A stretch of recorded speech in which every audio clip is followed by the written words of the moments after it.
Olá, amigos do Neurorádio em Pauta, tudo bem? Hoje nós vamos falar aqui no canal sobre as crianças, na verdade sobre as síndromes desmielinizantes adquiridas nas crianças. Mas antes da gente começar, se inscreve no canal, ativa o sininho e já deixa a sua curtida, vamos lá?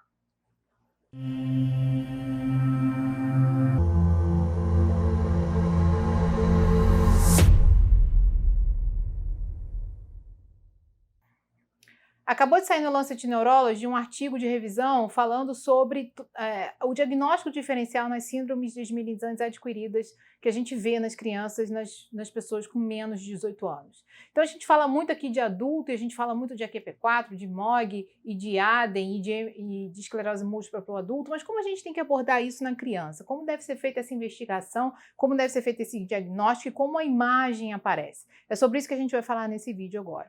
Então, esse artigo aqui é bem interessante, ele traz essa atualização baseada em toda uma revisão bibliográfica que foi feita dos pequenos trials que são possíveis para o diagnóstico dessas doenças nessa coorte que é tão difícil de ser investigada. É difícil a gente fazer investigação com criança porque são crianças, né? Então a gente precisa da ajuda dos pais, a gente precisa da colaboração, muitas vezes eles são muito pequenos, tem que ficar repetindo muitos exames, tem que ficar trocando de medicação, e isso pode ser extremamente ruim, né, para o desenvolvimento da criança. Então, a doença já é rara, a gente vai precisar vários centros juntos e isso pode dificultar ainda mais essa análise. Então, na verdade, muito do que a gente tem é oriundo de pequenas coortes que conseguem ser investigadas ao longo do tempo em grandes hospitais de referência de investigação pediátrica. O que a gente vai falar aqui basicamente hoje, e esse quadro aqui reflete muito qual é o core dessa investigação, né? Quando a gente tem que pensar em pacientes que têm esclerose múltipla, quando a gente tem que pensar em pacientes com MOGAD, quando a gente tem que passar com pacientes com NMO. E aí eu queria perguntar para você, quantos pacientes com ADEM você tratou que eram simplesmente ADEM? A gente tinha só isso há muito pouco tempo atrás. Em 20 anos, o nosso conhecimento que está em construção mudou absurdamente. A gente tratava as crianças somente como ADEM, encefalopatia, encefalomielite disseminada aguda. A criança chegava com uma alteração do nível de consciência, com sintomas neurológicos, principalmente motores, dependendo da localização da lesão, e a gente tratava com corticoide. A gente sabia que aquilo ali estava relacionado a alguma infecção viral prévia, alguma história de vacinação e acabava por aí. Depois a gente começou a ver que o ADEM podia ser recorrente. E em algum momento da história a gente achou que o ADEM poderia ser uma representação inicial da esclerose múltipla. Hoje todos esses conceitos caíram por água. E na verdade a gente sabe que o ADEM não vira esclerose múltipla. Ponto número 1. E isso é um cuidado que a gente tem que ter. Se a imagem inicial do paciente foi ADEM e uma imagem secundária relacionada a um segundo surto neurológico de esclerose múltipla, a gente tem que reavaliar isso, porque ele pode ter tido um ADEM e, na verdade, agora ele tem esclerose múltipla. E eu vou precisar de 2 surtos de esclerose múltipla ou de um surto com uma lesão muito característica para fazer esse diagnóstico. Eu não posso considerar que o ADEM já foi um evento desmielinizante inicial da esclerose múltipla. É muito importante a gente ter essa diferença na nossa cabeça. O ADEM hoje é recorrente porque possivelmente ele é associado à presença de um autoanticorpo. Qual é? O anti-MOG, o anticorpo contra a glicoproteína da mielina do oligodendrócito. Então, esse autoanticorpo que tem sido descrito recentemente está relacionado a uma série de síndromes clínicas neurológicas e está relacionado ao ADEM e pode ser um dos responsáveis pelo ADEM recorrente. A gente achava que simplesmente era recorrente porque voltava. A gente não conseguia explicar muito bem o porquê. E existe agora o anti-NMO, que também, apesar de raro nas crianças, existe essa possibilidade, a gente também tem que investigar, principalmente se tiver um padrão de imagem mais aberrante e mais característico dessa doença autoimune. Então, na verdade, o que a gente pensa, baseado em dados epidemiológicos, as meninas mais para esclerose múltipla e para NMO, e pensar que se você tem sintomas prodrômicos, estão na região do MOGAD, aí a gente pensa sempre no ADEM, né? E se você tem associação com doenças autoimunes, então é aquela criança que tem artrite reumatoide, que tem um lúpus, que já tem uma doença reumatológica crônica, que pode em algum momento daquele curso de doença desenvolver um anticorpo anti-AQP4 positivo e determinar alterações neurológicas clássicas do NMO, da neuromielite óptica. Com relação aos padrões de imagem, a gente vai ver exatamente a mesma coisa. A neurite óptica da esclerose múltipla é leve, do MOGAD e da NMO são mais graves, principalmente da NMO, que tem uma alteração de quiasma, uma alteração de extensão longa de nervo óptico. Com relação ao cometimento medular, na esclerose múltipla, a gente pode ter mielite transversa sim, e aqui é uma diferença que a gente tem em relação ao adulto. Muito cuidado que no adulto a gente normalmente afasta a esclerose múltipla quando a gente vê uma mielite longa e transversa. Isso joga muito para MOGAD e para NMO. E numa criança, não. A gente não pode excluir necessariamente, a gente tem que olhar os outros comemorativos e tem que olhar como são as lesões cerebrais. Se eu tenho dedos de dó, se eu tenho lesões perivenulares, se eu tenho lesões corticais, eu posso sim pensar que isso faz parte do quadro de esclerose múltipla. E as lesões no MOGAD da criança, na medula, elas são comumente de cone medular e tem aquele sinal do H medular que a gente vai ver numa imagem. E no NMO, classicamente, são lesões extensas muito graves, lesões heterogêneas, que têm aspectos ciscos de permeio, que estão ao redor do canal central, que fazem deposição de complemento. E com isso eu tenho perda tecidual mais significativa. E essa perda tecidual é imprescindível para determinar um dano neurológico, um estabelecimento de uma incapacidade logo depois do surto bastante significativa. As síndromes de fossa posterior também ajudam a diferenciar essas doenças. Lembrar que a oftalmoplegia internuclear é característica da esclerose múltipla, inclusive no adulto. Alterações de motilidade ocular são muito comuns na esclerose múltipla, mas que a gente não vê tanto isso na MOGAD e na NMO a gente tem que pensar mais em lesões da transição bulbomedular, lesões da área postrema, que podem dar soluços incoercíveis, vômitos incoercíveis, alterações do metabolismo endócrino por conta de uma disfunção do eixo hipotálamo hipofisário. Então isso é bastante importante, aparece na imagem para a gente, né? Lembrar que as alterações de crânio na NMO da criança são mais frequentes que no adulto. Então a gente tem que obrigatoriamente olhar essa ressonância de crânio com cuidado, procurando imagens nessa localização. E o ADEM, que é o padrão característico do MOGAD, aqui, tanto o ADEM levando a essa encefalite como uma encefalite não ADEM, né? E ela vai ter alteração de sinal cortical, vai ter crise convulsiva, pode ter realce leptomeninge, um quadro clínico, na verdade, mais grave e menos típico, a gente tem que também investigar para o MOGAD. Vai abrir uma série, um leque grande de investigação, mas na criança não pode faltar esse tipo de investigação para o MOGAD. E se você olhar lá para o líquor e para a sorologia, a gente vai ver que a banda vai estar positiva na esclerose múltipla e muito pouco nas demais. A gente tem que ter o anticorpo MOGAD e NMO para fechar as determinadas síndromes e a pleocitose acontece mais realmente no MOGAD e no NMO, quando a gente vê a presença do anticorpo circulante, que a gente não consegue identificar nenhum anticorpo na esclerose múltipla. Olhando esse quadro de critério diagnóstico, a gente vê que é tudo muito parecido com o do adulto e eu queria passar para as imagens para a gente já ilustrar, usando esses critérios diagnósticos, o que a gente espera da imagem. Então, o que a gente vê?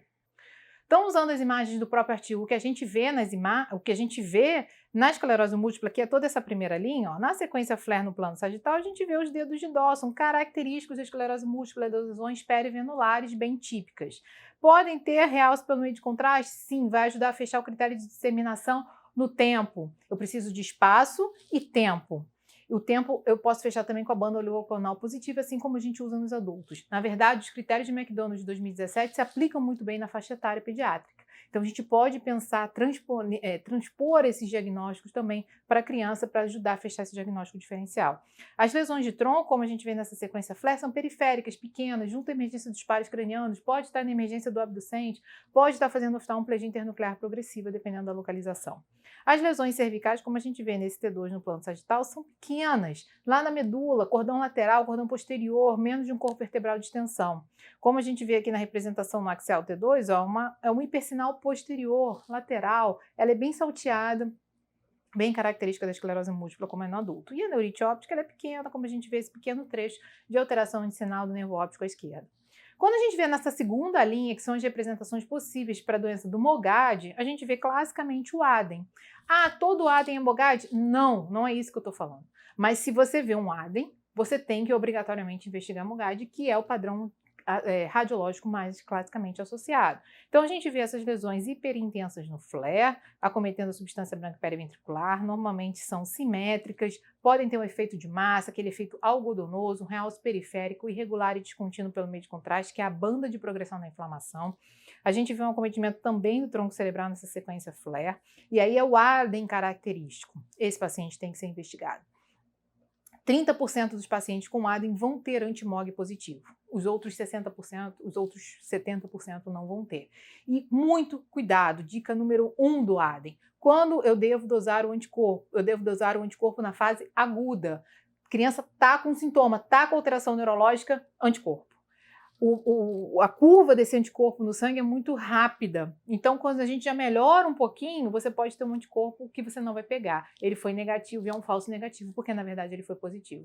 A curva natural desse anticorpo é sumir. Alguns, e aí a gente tem em torno de 30%, vão continuar positivos. E desses 30%, nem todos vão ter um segundo evento ADEM.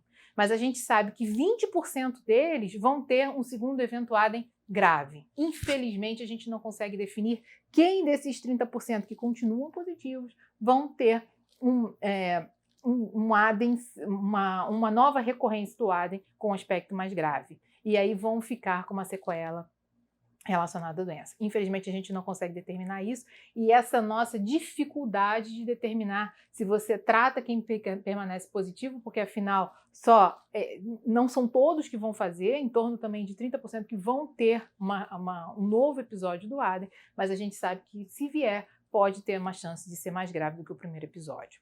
Então, esse segundo padrão relacionado ao MOGAD, que é esse padrão de leucodistrofia-like, uma infiltração, uma alteração difusa do sinal na sequência T2 e na sequência FLAIR, tanto na substância branca periventricular, como a gente vê nesse primeiro caso, quanto pegando a região córtico-subcortical, isso que dá muita crise convulsiva, dá muita alteração de consciência, né? A criança fica fora do ar realmente. Esses quadros aqui que têm esse perfil mais grave, eles podem já nesse primeiro episódio não ter uma recuperação completa. E aí a gente tem que ver se fica positivo e se vai determinar que realmente, já quando não teve essa recuperação, a gente tem que manter um tratamento para evitar um segundo surto com piora e mais perda neurológica desse paciente, ou se a gente espera realmente ver o que vai acontecer com relação à curva da presença do MOGAD, né? O sinal característico do H medular, então a gente vê aqui o hipersinal na substância cinzenta, que é dentro da medula, né? Não é na periferia como é no cérebro, e esse sinal do H medular, ele é mais hiperintenso no MOGAD, também pode pegar o cone medular, que são as alterações mais características. E a neurite óptica, que é mais extensa, normalmente ela pega todo o trajeto do nervo óptico, principalmente a parte intraorbitária. E por último, eu queria falar das alterações relacionadas à NMO, que são muito parecidas com a do adulto. A gente vê aqui também alterações ao redor do terceiro ventrículo, do quarto ventrículo, periventriculares, da zona postrema, que dão aquelas síndromes neurológicas bem características determinadas dessas regiões. A mielite extensa, com mais de 3 corpos vertebrais de extensão, normalmente é uma mielite transversa, comete todo o diâmetro seccional. E se você tiver que olhar, olha muito bem em volta do canal central. Ali vai ter muita lesão, ali vai ter depósito de complemento, ali vai ter muita perda tecidual, e é ali que a doença vai se concentrar mais, e é por isso que o paciente evolui de uma forma pior. Aqui mostrando a representação da neurite óptica com o edema, um acometimento muito significativo do quiasma bilateral, então uma neurite óptica mais grave, mais central, muito mais difícil de recuperar, que deixa alteração do campo visual, que vai deixar uma perda visual significativa, muitas vezes já uma amaurose no primeiro episódio. E por que a gente está falando disso tudo? Porque a gente tem que pensar nesses diagnósticos quando a gente vê alterações que sugerem desmielinização nos exames de imagem. Quer dizer, a criança vem com um quadro clínico, o neuropediatra avalia, já pensa que aquilo ali pode ser uma desmielinização, manda para a ressonância. A ressonância, baseada nesses achados de imagem, pode gerar suposições radiológicas. Quando a gente está na linha da esclerose múltipla, é muito mais estabelecido. Quando a gente está na linha da NMO, também as coisas são muito mais estabelecidas. Mas quando a gente entra nessa interseção dessas alterações com o MOGAD, a coisa ainda está um pouco menos estabelecida. E eles criaram um diagrama de análise e de pesquisa diagnóstica e também com proposta terapêutica bastante interessante para avaliação desses pacientes. Então, se você chega num primeiro momento com uma síndrome desmielinizante adquirida, você vai dosar, né, o MOG, o AQP4 e fazer a ressonância e o líquor. Isso todo mundo tem que fazer, não tem jeito.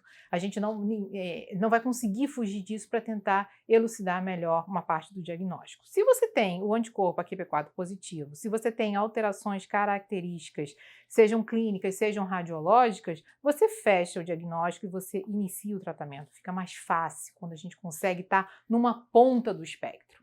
Do mesmo jeito que fica mais fácil quando a gente consegue estar na outra ponta do espectro e fechar o diagnóstico de esclerose múltipla, como é aqui. Se você tem o MOG AQP4 negativo, se você tem critérios de disseminação no tempo e no espaço, se você tem a banda oligoclonal positiva, você fechou o critério para esclerose múltipla e você pode iniciar o tratamento.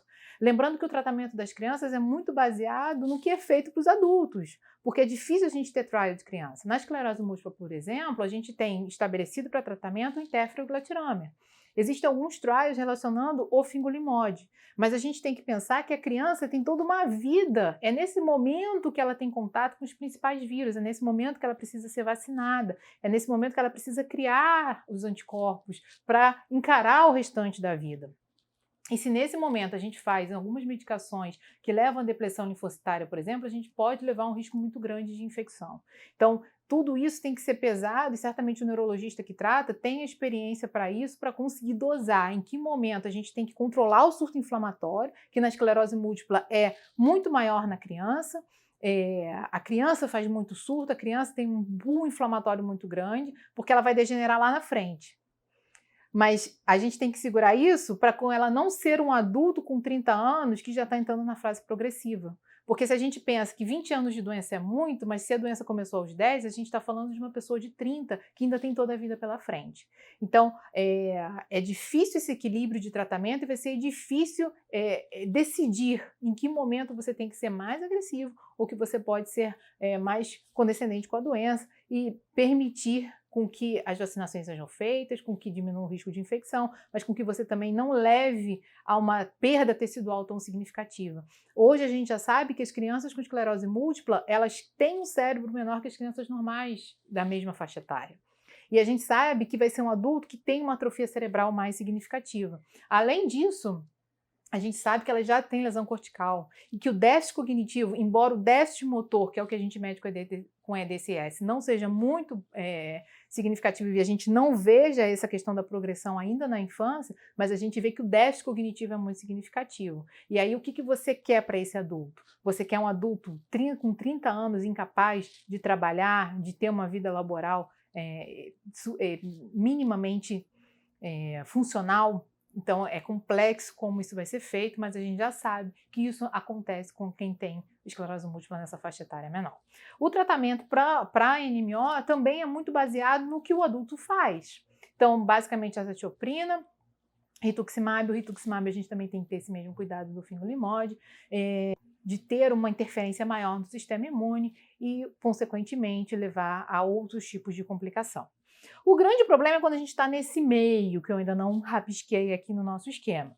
Quando a gente vê um antimog positivo, beleza, a gente tem um diagnóstico de antimog positivo. E o que a gente faz com isso, né? Na verdade, ele pode vir com várias manifestações. A gente fala muito do ADEM, mas tem manifestações outras neurológicas soltas.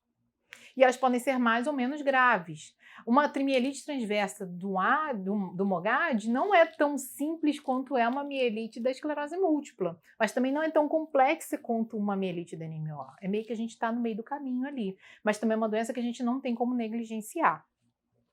Então, se você tem alterações clínicas que podem correlacionar a essa positividade do MOGAD, a gente vai ver. Se você recuperou completamente, você vai monitorar por 6 a 12 meses, porque, como eu falei, a maioria vai negativar, 30% vai continuar positivo. E mesmo desses 30%, nada mais vai acontecer. E se acontecer, normalmente as recorrências vão acontecer nesse primeiro ano pós-doença. Então, você vai monitorar por um ano. E aí, se tiver outra crise, a gente vai reavaliar se realmente tem que iniciar algum tipo de medicação crônica. E aí, aqui é a pergunta de $1 milhão: o que iniciar, por quanto tempo, o que fazer? A gente, na verdade, ainda não tem dados científicos que nos mostram o que fazer com esses pacientes. Se você já tem uma apresentação severa desde o início, como eu falei, uma mielite mais grave, uma neurite mais grave, aquele quadro de encefalopatia, leucodistrofia-like, né, que é um quadro muito grave, que o paciente já não vai ter uma recuperação 100% nesse primeiro episódio, a gente já pode pensar se já deve, logo nesse momento, iniciar algum tipo de tratamento ou realmente esperar e ver se vai ter uma segunda fase mais grave, pior, ou se realmente vai ter alguma segunda fase que justifique você manter esse paciente imunossuprimido. Então, são muitas perguntas ainda sem respostas quando a gente fala da doença do MOGAD. E quando a gente não tem nenhum anticorpo positivo, não é típico de esclerose múltipla, o que a gente faz? espera. Mais uma vez a gente vai ter que esperar. Se você tiver um padrão de Aden, ótimo, você trata, vai monitorar também por 6 a 12 meses e aí vai ver se tiver um segundo relapso, um segundo ataque ou não. Nesse segundo ataque, fazer toda uma reinvestigação, ver se você pega algum anticorpo nesse momento. Lembrar que muitas vezes o seu anticorpo é negativo aqui porque você dosou no momento errado. No Mogad, a gente tem que dosar exatamente naquela fase aguda. Se não tiver na fase aguda, pode vir negativo e aí é um falso negativo. E aí você vai reestudar esse paciente. Se você tem achados de NMO, e aí a gente tem critérios para determinar o espectro de doença do NMO com anticorpo negativo, do mesmo jeito que a gente faz para adultos. Se você tem o sintoma COR, né, se você tem uma mielite extensa, se você tem uma neurite óptica grave e alterações de ressonância que são típicas de esclerose, de NMO, mas que não estão causando sintoma naquele momento, a gente pode fechar o critério. Como a gente fecha o produto da mesma forma, que é seguindo essa linha aqui, e aí a gente já vai tratar. E se você tiver todos aqueles outros sintomas isolados, sem nenhum anticorpo positivo, não tem jeito. Vai tratar, vai monitorar e vai ver se existe realmente uma segunda evento, uma segunda recorrência da doença. Infelizmente, a gente não tem muito o que fazer além de tratar e esperar. É isso que tem que ser feito na maioria desses pacientes. Quando se fecha um diagnóstico da primeira, mesmo no Mogad, se ele tem uma evolução boa, o que a gente vai fazer, na maioria das vezes, ainda é esperar, de acordo com esse organograma e com a prática clínica, do que tem sido visto nessas principais trials, né, nesses principais reports que a gente tem de séries. Tem uma série grande do Canadá, uma série grande da Espanha, mostrando a evolução desses pacientes infantis que tiveram um Mogad positivo, e essas proporções que se mantêm mais ou menos a mesma ao longo de todas essas cohortes que são maiores. Então, como grande aprendizado desse artigo, o que a gente tem que tirar? A gente tem que tentar, assim, definir se ele se encaixa em alguma dessas 3 síndromes. Muitos não vão se encaixar, não vão ter anticorpo positivo, vão ter só um sintoma neurológico, vão ser um Aden como aqueles outros que a gente via antigamente e nem imaginava que existia o Mogad. Nesses pacientes, a gente vai tratar, vai fazer o corticoide, se for um caso mais grave, pode fazer imunoglobulina, plasmaférese e esperar. Esperar se eles vão ter uma recorrência, esperar se vai positivar o anticorpo em algum momento, se a banda vai se tornar positiva, se aquilo ali vai levar, né, a uma esclerose múltipla secundária. Mas lembrar que adenovírus esclerose múltipla, muito cuidado no diagnóstico de esclerose múltipla após um primeiro evento de Aden. Lembrar que a persistência positiva do Mogad não quer dizer que vai ter um segundo evento e não quer dizer que o paciente vai ser mais grave por conta disso. E lembrar que o NMO pode ser feito o diagnóstico também, o espectro de doença NMO pode ser feito também o diagnóstico, sem a presença necessariamente do anticorpo positivo. Eu espero que vocês tenham gostado. Aproveitem para compartilhar esse vídeo com alguém que tem interesse, que precisa saber dessas informações, que também trata as crianças com essas doenças. Eu queria saber o comentário de vocês aqui, a experiência de vocês com relação a todas essas alterações que são raras, mas que quando aparecem a gente fica precisando trocar essas figurinhas para saber como vocês estão tratando aí, como vocês estão vendo aí, para a gente também aprender aqui desse lado. Um abraço e até a próxima.